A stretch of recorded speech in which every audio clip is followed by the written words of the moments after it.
உங்க லைஃப்ல இந்த மாதிரியான ரிலேஷன்ஷிப் இருந்தா அவங்க கிட்ட ரொம்ப கேர்ஃபுல்லா இருங்க.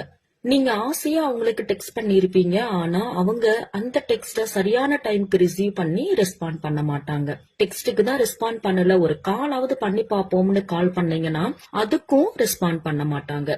சரி, நேர்லயாவது மீட் பண்ணி பேசலாம்னு யோசிச்சு மீட் பண்ண போனீங்கன்னா நீங்க பேசுறத காது கொடுத்து கூட கேட்க மாட்டாங்க. உங்க லைஃப்ல நடந்த இம்பார்ட்டன்டான டேஸ் எல்லாம் குட்டியாவது செலிப்ரேட் பண்ணிருப்பீங்க, ஆனா இப்போ அந்த டே கூட அவங்களுக்கு ஞாபகத்துல இருக்காது. அவங்க உங்களுக்காக ஸ்பெண்ட் பண்ண டைம் எதுவுமே இப்போ உங்களுக்கானதா இருக்காது.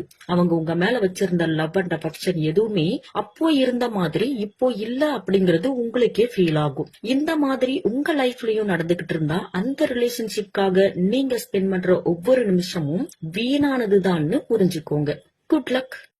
யாராவது ரொம்ப மோசமா ட்ரீட் பண்ணாங்கன்னா அந்த இடத்துல அவங்க லெவலுக்கு இறங்கி எதுவும் ரியாக்ட் பண்ணாம பொறுமையா கடந்து போக தோணும். உங்களை யாராவது சீட் பண்றாங்கன்னு தெரிய வரும்போது சத்தமே இல்லாம அவங்க கிட்ட இருந்து விலக தோணும். நீங்க எதையாவது லூஸ் பண்றீங்க அப்படின்னா அந்த இடத்துல உட்கார்ந்துகிட்டு ஃபீல் பண்றதை விட்டுட்டு அடுத்து என்ன பண்ணணும்னு யோசிக்க தோணும். நெருக்கடியான சூழ்நிலைகள் வரும்போது துவண்டு போகாம தைரியமா நின்னு ஃபேஸ் பண்ண தோணும். நீங்களும் இந்த மாதிரியான மெச்சூரிட்டி மைண்டுக்குள்ள வந்துட்டீங்களான்னு எனக்கு சொல்லுங்க.